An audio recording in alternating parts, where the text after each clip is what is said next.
Hello everyone, my self मंथन पटेल और आप लोगों का फिर से एक बार स्वागत है मेरे चैनल गेम टीवी पे। बच्चों, मूल कॉन्सेप्ट पढ़ रहे थे इंपोर्टेंट कंसंट्रेशन बेस्ड टर्म्स, उसके अंदर temperature dependence and temperature independence terms बहुत सारे खत्म कर दिए। आखिरी दो टॉपिक बाकी थे, आखिरी दो कंसंट्रेशन टर्म बाकी थे जो हमें आज देखने हैं। उसके बाद हम न्यूमेरिकल सेशन की ओर जाएंगे। ठीक है, आज का जो हमारा दो कंसंट्रेशन टर्म है उसमें से एक है मोल फ्रैक्शन और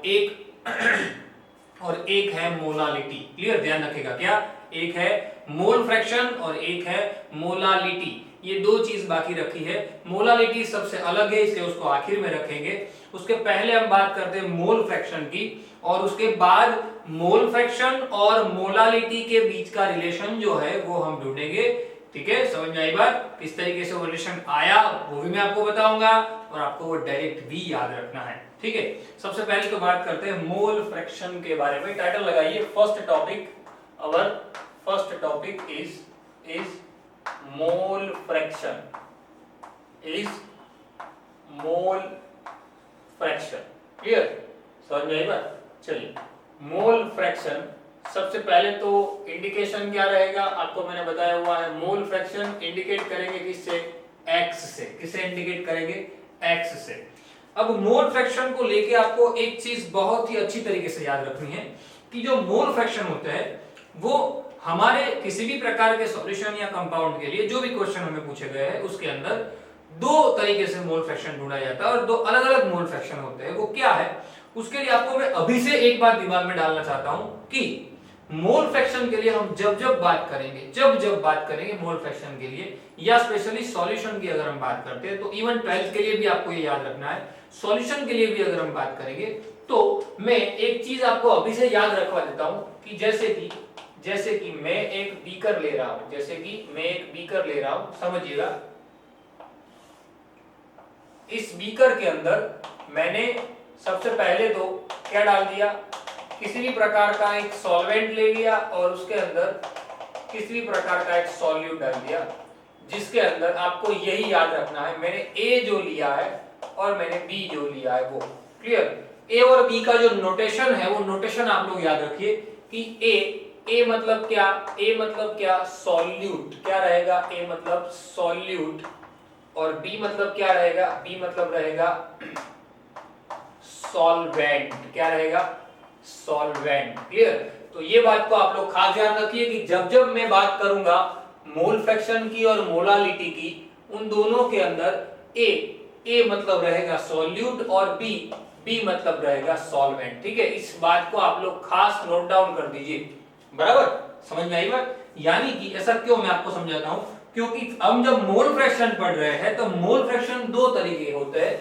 दो तरीके से आपको मोल फ्रैक्शन के बारे में बात करनी है। एक है मोल फ्रैक्शन ऑफ सॉल्यूट, एक क्या है? मोल फ्रैक्शन ऑफ सॉल्यूट, और एक रहेगा हमारे पास मोल फ्रैक्शन ऑफ सॉल्वेंट। क्या? Mole fraction of solute and mole fraction of solvent. तो हर वक्त तो हम यहाँ पे पूरा लिखेंगे नहीं, एक्स सॉल्यूट एक्स सॉल्वेंट, इसलिए मैंने उसको प्रॉपर नोटेशन दे दिया कि भाई सॉल्यूट के लिए हम बात करेंगे ए की और सॉल्वेंट के लिए हम बात करेंगे बी की। ठीक है, तो आपको ये चीज सिर्फ याद रख लेनी है कि ए जो है वो सर सॉल्यूट के बारे में बोल रहा है और बी जो है वो सॉल्वेंट के बारे में। ठीक है, चलिए नाउ एक्चुअल में जो मोल फ्रैक्शन है उसकी डेफिनेशन क्या होती है मैं आपको पहले तो वो यहाँ पे थोड़ा इलेबोरेट कर दूं कि मोल फ्रैक्शन मतलब क्या? हमारे सॉल्यूशन के अंदर, समझना, क्या हमारे सॉल्यूशन के अंदर अगर मैं कोई एक कंपाउंड के मोल फ्रैक्शन ढूंढना चाहता हूं, किसी एक कंपाउंड के, क्लियर, जैसे कि यहाँ पे कोई एक पर्टिकुलर कंपाउंड हो गया सॉल्यूट, क्लियर, तो मैं अगर सॉल्यूट के मोल फ्रैक्शन ढूंढना चाहता हूं तो मैं क्या लिखूंगा? मैं लिखूंगा मोल्स, क्या लिखूंगा मैं? Moles of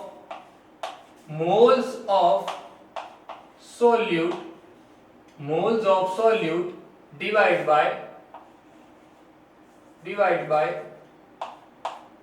total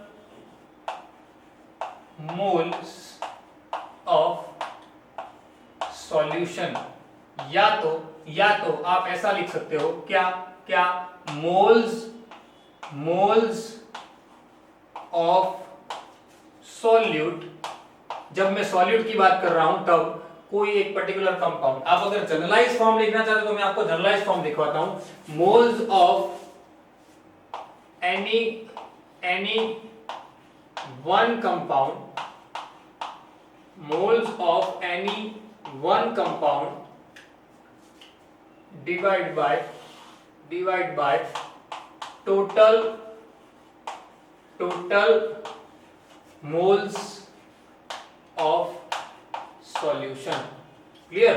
moles of any one compound divide by total moles of solution. ठीक है, इस बात को ध्यान रखेगा। तो जब मैं अप्लाई करता हूं उसको सॉल्यूट के लिए, तो सॉल्यूट के लिए मैं ये चीज लिख सकता हूं, moles of solute upon total moles of solution. यहाँ पे दोनों चीज आ गई। टोटल मोल्स मतलब क्या, सॉल्यूट का भी मोल आ गया और सॉल्वेंट का भी मोल आ गया। क्लियर ना, दोनों के मोल आ गए। तो मुझे उसको जब लिखना होगा तब मैं कैसे लिखूंगा, मोल्स ऑफ सॉल्यूट, क्या लिखूंगा मैं, moles of solute is equal to moles, माफ कीजिए, mole fraction of solute is equal to moles of A upon moles of A plus moles of B. ऐसा लिखूंगा ना, moles of A plus moles of B, यानी कि moles of solute plus moles of solvent, दोनों का total. Clear?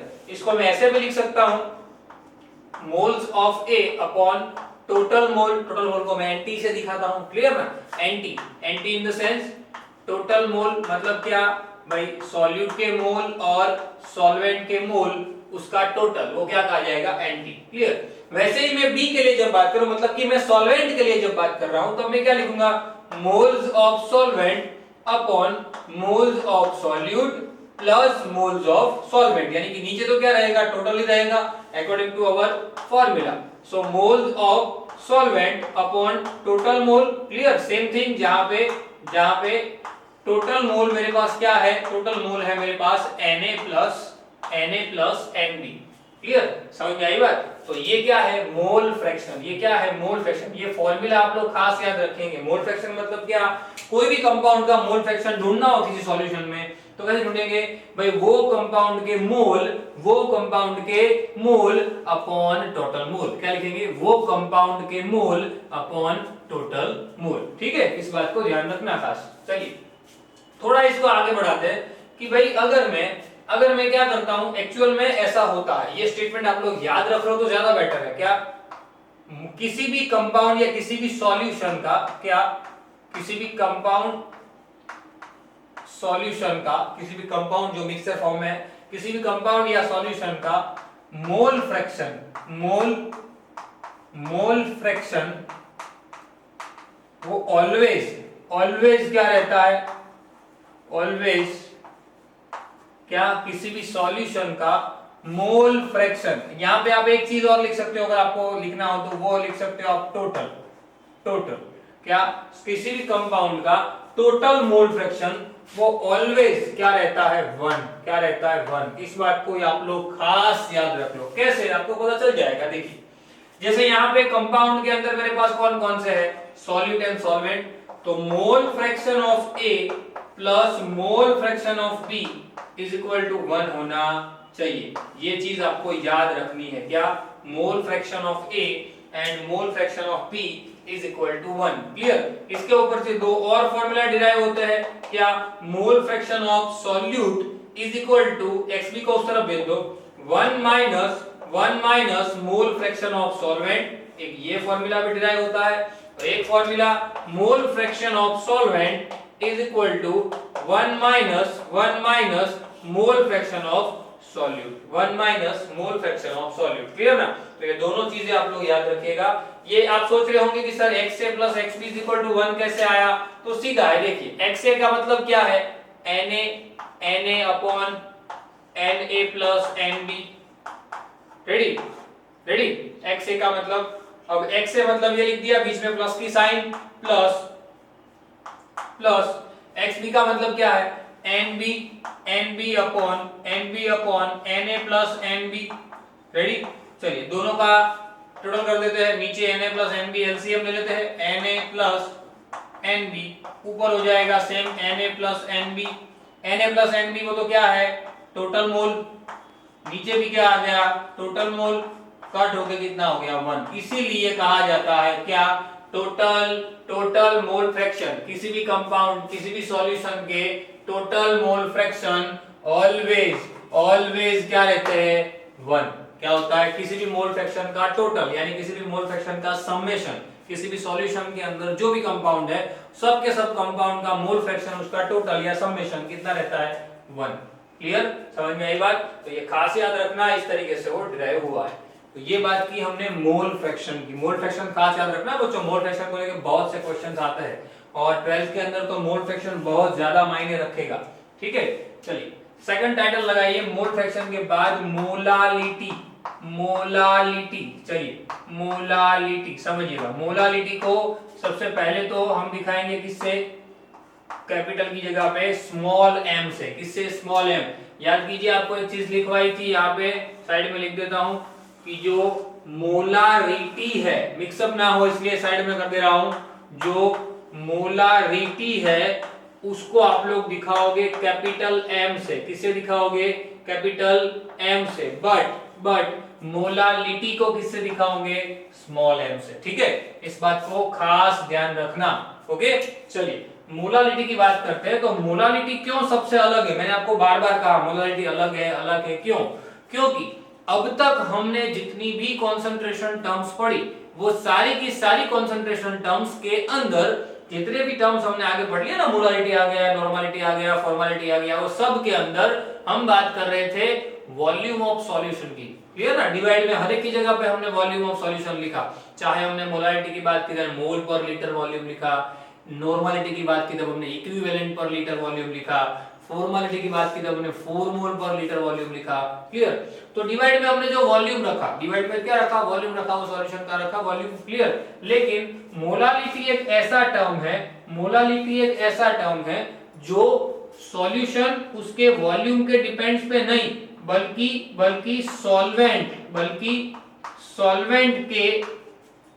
Solvent के मास यानी कि वेट, दोनों एक ही होता है। केमिस्ट्री की लैंग्वेज में दोनों एक होता है, फिजिक्स के लैंग्वेज में अलग हो जाता है। क्या मोलारिटी का मतलब, जो मोलारिटी क्या है, सॉल्वेंट का वेट उसके डिपेंड्स पे काम करती है, ना कि सॉल्यूशन का वॉल्यूम। क्लियर, यानी कि मोलालिटी का जो फॉर्मूला लिखा जाता है वो ऐसा लिखा जाता है। मोलालिटी एक्चुअल में हर वक्त हम क्या लिखते थे, यहाँ पे साइड में मैं थोड़ा सा आपको रिकैप करवा दूं, हम क्या लिखते थे, मोलारिटी इज इक्वल टू क्या लिखते थे, mole per litre volume. Clear ना, molarity is equal to mole per litre volume. Then after normality मतलब क्या लिखते थे, equivalent per litre volume. Clear ना, इक्विवेलेंट पर लीटर वॉल्यूम।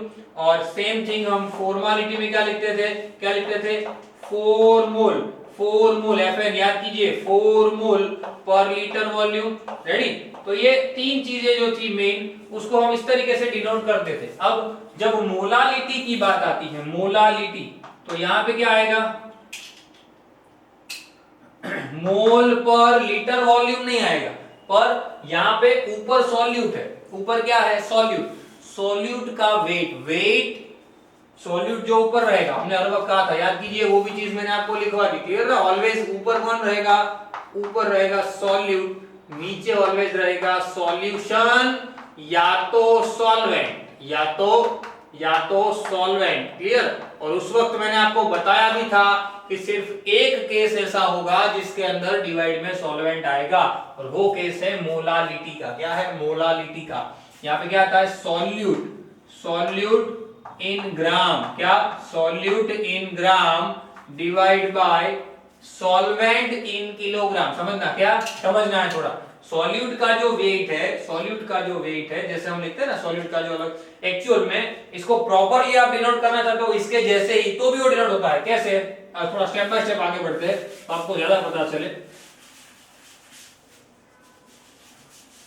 जैसे ये होता था मोल पर लीटर वॉल्यूम, वैसे मोलालिटी वही है, पर मोल पर लीटर वॉल्यूम की जगह पे क्या हो जाता है, मोल पर वेट ऑफ सॉल्वेंट। क्या, मोल पर wait of solvent in kilogram, यानी कि सॉल्वेंट मोल पर सॉल्वेंट इन केजी। क्लियर, मोल पर सॉल्वेंट इन केजी। अब आप लोग लिख सकते हो आगे, आपको मोल का तो फॉर्मूला पता है, weight divide by molecular mass यानी कि given by molecular mass into into solvent और weight of solvent in KG. Clear? ये चीज जो अलग है वो मैं आपको बार बार डिनोट करवा रहा हूं, जो चीज अलग है वो चीज। क्लियर ना? यहाँ पे ऊपर मैंने अभी लिखा था ना सॉल्यूट, तो यहाँ पे सॉल्यूट ही आएगा। ये क्या है? Wait of solute divide by molecular mass, molecular mass of solute into into weight of solvent in kg। और इसको भी आप लोग चेंज कर सकते हो, इसको भी अगर आपको चेंज करना हो तो चेंज कर सकते हो। क्या? कि weight of solute divide by molecular mass into weight of solvent। उसको मैं चलो कैपिटल से दिखाता हूं, थोड़ा अलग दिखे। स्मॉल है वो सॉल्यूट के लिए है, कैपिटल। अगर वो केजी की जगह पे ग्राम में है, केजी की जगह पे ग्राम में है, तो उसको आप किससे ऊपर मल्टीपल कर सकते हो? 1000 से। किससे कर सकते हो?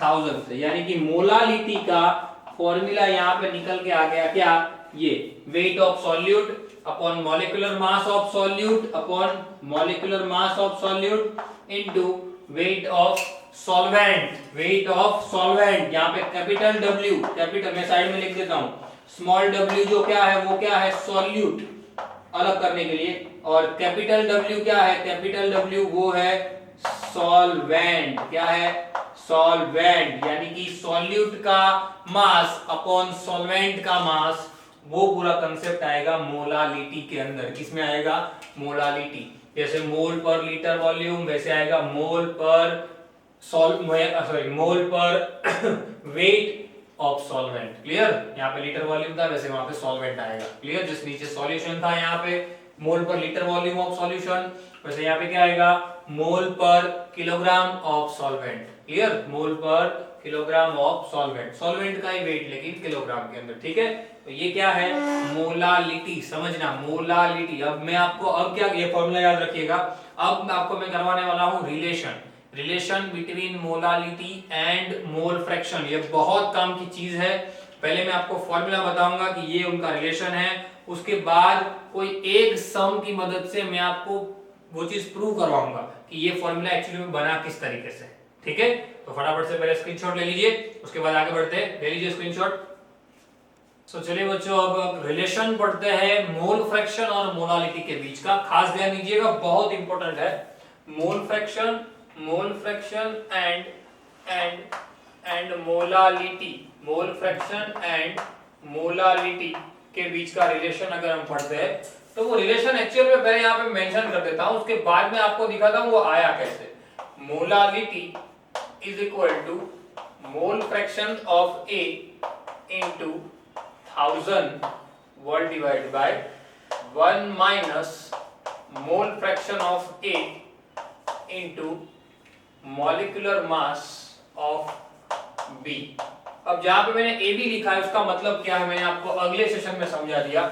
जहां पे A लिखा है A वो क्या है मेरा A, जहां पे जो A लिखा है वो सॉल्यूट की बात हो रही है, और जहां पे B लिखा है वो सॉल्वेंट की बात हो रही है। क्लियर ना? जहां पे A लिखा है वहां पे सॉल्यूट की बात हो रही है, जहां पे B लिखा है वहां पे सॉल्वेंट की बात हो रही है। ठीक है? चलिए, तो इसको मैं लिखना चाहूं तो कैसे लिखूंगा? क्या लिखूंगा? Molality is equal to mole fraction of solute into 1000 wall divide by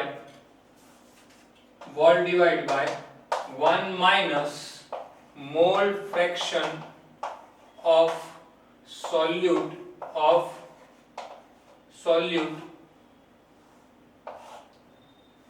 into molecular mass of solvent। Clear ना? मैं ऐसे उसका रिलेशन दिखा सकता हूं मोलालिटी का और मोल फ्रैक्शन का।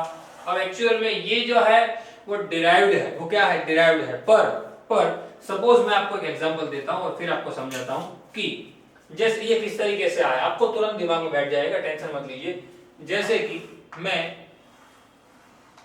एक कंपाउंड लेते, आपको सम के थ्रू ये चीज समझाता हूं, एक सम यहां पे हम करते हैं उसके थ्रू समझा। एक कंपाउंड है मेरे पास NaCl और उसके अंदर मैंने वाटर डाल दिया, क्लियर ना, एक मैंने सॉल्यूशन बना दिया NaCl प्लस वाटर का, क्लियर। और इस सॉल्यूशन के अंदर समझना, इस सॉल्यूशन के अंदर मेरे पास NaCl के मेरे पास मोल है, क्या, NaCl के मेरे पास मोल है, कितने हैं, NaCl के मोल सपोज है मेरे पास 0.4, समझना क्या है, NaCl के मोल 0.4। तो आपको कहा गया है भाई मोलालिटी को ढूंढिए, क्या ढूंढिए, मोलालिटी ढूंढिए, बराबर। तो इसके ऊपर से मैं आपको फॉर्मूला डिराइव करवा रहा हूं, समझना क्या, आप क्वेश्चन समझ लीजिए। क्वेश्चन क्या है, पहले तो NaCl और वाटर का एक मिक्सचर दिया हुआ, मतलब कि एक सॉल्यूशन दिया हुआ है जिसमें NaCl के मोल पता है कितने हैं, 0.4। तो आपको ढूंढना क्या है, मोलालिटी, क्या ढूंढना है, मोलालिटी। तो आप मोल फ्रैक्शन का फॉर्मूला तो पढ़े हो, क्या पढ़े हो, मोल फ्रैक्शन। मोल फ्रैक्शन, मैं NaCl की बात कर रहा हूं फिलहाल क्योंकि मुझे NaCl के मोल दिए हुए हैं। Mole fraction of NaCl upon moles of NaCl divide by total mole, clear ना, divide by total mole. Suppose, अब यहां पे आपको एक चीज सपोज करनी है, लेट सपोज टोटल मोल कितने हैं, 1, टोटल मोल कितने हैं, 1, ऐसा आपको एज्यूम करना है, यहां पे ये चीज ध्यान रखना, बस इसके अंदर ये चीज मेन है। So mole fraction of NaCl is equal to, mole of NaCl कितने हैं, 0.4 डिवाइड बाय 1, यानी कि मोल फ्रैक्शन ऑफ NaCl कितना आया मेरे पास, 0.4। समझना क्या, मोल फ्रैक्शन ऑफ NaCl मेरे पास कितना आया, 0.4 आया, क्योंकि वही होगा ना, A1 तो लिखने की जरूरत नहीं है। Now mole fraction of NaCl is equal to 1, तो आप तो एक चीज जानते हो, mole fraction of NaCl plus mole fraction of water is equal to क्या, mole fraction of NaCl plus mole fraction of water is equal to 1, clear ना। Solute कह सकते हो आप, सॉल्यूट एंड सॉल्वेंट, यानी कि XA plus XB is equal to 1 type हुआ गया, ठीक है ना। चलिए, सो NaCl का तो मुझे मोल पता है कितना, 4, तो moles of water, moles of water कितने हो जाएंगे, 1 minus moles of NaCl, sorry माफ कीजिए, mole fraction of NaCl। So mole fraction of water is equal to 1 minus 0.4, लिख सकता हूं कि नहीं लिख सकता हूं, यानी 0.6 व्हाटएवर, क्लियर, समझ में आई बात, क्या, moles of water is equal to 1 minus 0.4, यानी 0. Moles of water is equal to 0.6, ठीक है। चलिए, अब मोल मुझे वाटर के पता है, वाटर के मुझे क्या पता है, मोल पता है, तो मोलालिटी के अंदर आप किसकी बात करते हो, सॉल्वेंट की। अब यहां पे देखिए, सॉल्वेंट का मोल फ्रैक्शन आपको पता चल गया, सॉल्वेंट का मोल फ्रैक्शन आपको पता चल गया कितना, 0.6, तो मोल भी कितने होंगे उसके, 0.6 ही होंगे। हमारे क्वेश्चन के हिसाब से हमने क्या लिया है, NT, टोटल मोल कितने लिए है, 1, सिंपल है ना। इस हिसाब से टोटल मोल 1 है, तो एक अगर 0.4 दूसरा कितना होगा, 0.6 होगा। सो मोल्स ऑफ वाटर भी कितने हो जाएंगे, 0.6। हमारे पास मोल उसको डिराइव किया हुआ है हमने, मोल का फॉर्मूला तो हमारे पास है, moles of water is equal to weight of water divide by molecular mass of water. तो आपको वेट ऑफ वाटर यहां पे मिल जाएगा। मैं ये सारी बातें क्यों करवा रहा हूं, याद करो, हम मोलालिटी के अंदर क्या करते थे, मोलालिटी के अंदर आपको क्या चाहिए था, आपको चाहिए था क्या, सॉल्वेंट का वेट। तो मुझे सॉल्वेंट का वेट मिलेगा ना, वाटर हमारा सॉल्वेंट है, so weight of water is equal to moles of water into molecular mass of water, ready ना, मॉलिक्यूलर मास ऑफ वाटर, सही है। So weight of water is equal to moles of water कितने हैं, 0.6 into molecular मास कितना है उसका, 18, clear. अभी ये मल्टीप्लाई करने की जरूरत नहीं है, उसको ऐसे रहने देते हैं। ऐसा मैंने क्यों किया, क्योंकि आप मोलालिटी का फॉर्मूला बोलिए, क्या था, molality is equal to weight of solute divide by molecular mass of solute into capital यानी कि वेट ऑफ सॉल्वेंट, क्लियर ना, ये लिखते थे ना इन केजी। अगर आप इसको ग्राम में लिखते थे तो ऊपर क्या आ जाता था, चलिए ये हम लिखते, तो ऊपर क्या आ जाता था, 1000, क्या लिखते थे, 1000, सही है ना, क्लियर। अब देखिए, वेट ऑफ सॉल्वेंट मेरे पास कितना आया, वेट ऑफ सॉल्वेंट आया 0.6 इंटू 18। समझना, वेट ऑफ सॉल्वेंट कितना आया 0.6 इंटू 18, ये भी ग्राम में है। अगर मैं इसको किलोग्राम में कन्वर्ट करता हूं, किलोग्राम के अंदर कन्वर्ट करता हूं, क्लियर, समझ में आई बात, किलोग्राम के अंदर कन्वर्ट करता हूं तो ये 1000 से डिवाइड हो जाएगा सीधा, 0.6 डिवाइड बाय 1000। अब उसकी वैल्यू में यहां पे अगर रखूं, उसकी वैल्यू में यहां पे अगर रखूं तो ये किलोग्राम में कन्वर्ट किया, तो इसको किलोग्राम में कन्वर्ट कर देते हैं पहले तो दिक्कत ना आए। चलिए किलोग्राम में कन्वर्ट कर दिया, जो हमारा इन शॉर्ट मेन फॉर्मूला था वही फॉर्मूला। चलिए वैल्यू पुट करना हो मुझे तो कैसे कर सकता हूं, wait of solute upon molecular mass of solute into wait of solvent कितना है, वेट ऑफ सॉल्वेंट केजी के अंदर अभी हमने ढूंढा, कितना आया 0.6 इंटू 8 डिवाइड का जो 1000 है मैंने ले लिया ऊपर, क्या ले लिया मैंने ऊपर। अब जरा कंपेराइज करो, मैं कंपेराइज करवा रहा हूं आपको। यहाँ पे देखिए क्या है, आपको दिख रहा है मोलालिटी में मोल फ्रैक्शन, क्लियर ना, यहाँ पे क्या है 1 माइनस XA। तो देखिए ये 0.6 को मैं क्या लिख सकता हूं, 0.6 को मैं लिख सकता हूं क्या, वेट डिवाइड बाय मॉलिक्यूलर मास को साइड में रखते हैं, 0.6 मतलब क्या 1 माइनस 0.4, क्लियर ना, 1 माइनस 0.4 यानी कि 1 माइनस XA इनडायरेक्टली, XA मतलब XA क्या था, wait of solvent, mole fraction of solute कितना आया था मेरे पास, मोल फ्रैक्शन ऑफ सॉल्यूट ये रहा, ये सॉल्वेंट है 1 माइनस 0.4, यहां जहां पे 0.4 कौन था NaCl यानी कि सॉल्यूट इनटू यहां पे देखिए क्या है दूसरा Mb, क्या है Mb यानी कि molecular mass of solvent, molecular mass of solvent ये रहा, क्लियर, उसको मैं Mb लिख देता हूं इनटू ऊपर देखिए 1000 आ गया। नाउ यहां पे देखिए वेट ऑफ सॉल्वेंट है, समझना क्या है, वेट ऑफ सॉल्वेंट है, वेट ऑफ सॉल्वेंट जो नीचे क्या आया 8 था मल्टीप्लाई में 0.6 की जगह मैंने क्या लिखा 1 माइनस 0.4, ओके। चलिए अब सॉरी माफ कीजिए यहाँ पे 8 नहीं है 18 है, क्लियर, 0.6 इंटू 18 रेडी, वो 18 को ही मैंने क्या लिख दिया यहाँ पे मॉलिक्यूलर मास ऑफ सॉल्वेंट जो कि वाटर का मॉलिक्यूलर मास है ना, रेडी। नाउ 0.6 की जगह मैंने क्या लिखा 1 माइनस 0.4, रेडी, समझना मिस्टेक ना हो। नाउ यहां पे मैंने लिखा है XA मतलब तो क्या था XA, क्या लिखा है मैंने XA, mole fraction of A मतलब कि सॉल्यूट, ये रहा मोल फ्रैक्शन ऑफ A सॉल्यूट 0.4 वो मोल फ्रैक्शन है तो वही उसके क्या है मोल, वही क्या है मोल मतलब कि वेट अपॉन मॉलिक्यूलर मास वो क्या हो जाएगा मोल हो जाएगा। तो मैं क्या लिख सकता हूं इसके ऊपर से, molality is equal to weight upon molecular mass मतलब कि मोल, समझना क्या, वेट अपॉन मॉलिक्यूलर मास मतलब कि मोल ऑफ सॉल्यूट, ये सॉल्यूट है ना, दोनों सॉल्यूट है, सॉल्यूट फॉर्मूला में याद कीजिए क्या है सॉल्यूट एंड सॉल्यूट।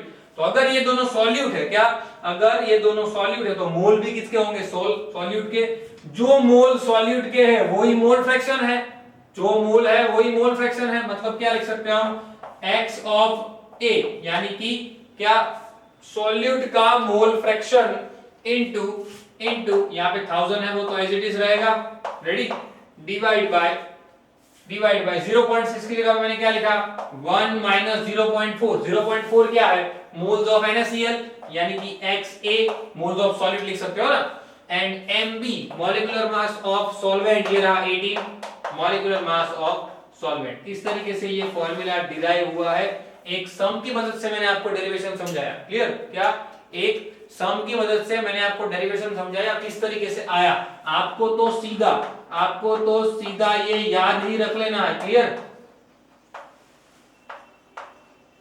आपको सीधा याद ही रख लेना है, ध्यान रखिएगा मिस्टेक ना हो, रेडी, ये सीधा आपको याद ही रख लेना है ये फॉर्मूला, ओके।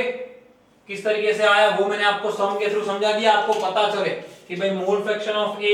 अब देखिए यहाँ पे एक और ट्विस्ट भी हो सकता है, हमने लिखा था XA plus XB is equal to 1 but XB is equal to 1 minus XA, तो यहाँ पे मैं क्या लिख सकता हूँ XB भी लिख सकता हूँ ना, यानी एक और चीज भी मैं लिख सकता हूँ molality is equal to XA into 1000 divided by XB into MB लिख सकता हूँ कि नहीं। तो ये फॉर्मूला भी एक इसके ऊपर से बन गया, यानी कि हम अगर मोल कॉन्सेप्ट को बहुत ही डिटेल में देखने जाए तो बहुत सारी चीजें यहाँ से डिराइव हो सकती है, बहुत सारी चीजें हमने यहाँ पे डिराइव की हुई है, ठीक है। तो ये जो कॉन्सेंट्रेशन टर्म है उसी के साथ हमने मोल कॉन्सेप्ट के अंदर यूज होने वाले सारे के सारे कॉन्सेंट्रेशन टर्म्स बच्चों खत्म कर दिए। जितने भी कॉन्सेंट्रेशन टर्म्स थे उसमें टेम्परेचर डिपेंडेंस टर्म था, वो टेम्परेचर इंडिपेंडेंस टर्म था, वो सारे टर्म्स हमने यहाँ पे खत्म कर दिए। ठीक है, ध्यान रखिएगा ये पूरा जो मोल कॉन्सेप्ट है वो मोल कॉन्सेप्ट आपको 11th में जितने चैप्टर है हर एक जगह पे काम में आएगा, स्टोइकियोमेट्री खास, और उसके बाद जब 12th में जाओगे तो वहां पे भी इसका मैक्सिमम यूज आएगा। ठीक है, ध्यान रखिएगा सारे टर्म्स, सारे कॉन्सेंट्रेशन टर्म्स को प्रॉपरली पढ़िएगा, कहीं भी कुछ भी मिस्टेक ना हो। ठीक है, जितनी खुद से नोट्स बनाएंगे उतना ही आपके लिए ज्यादा बेटर रहेगा। रेडी, मिलते हैं अगले लेक्चर के अंदर। Till then, thanks a lot.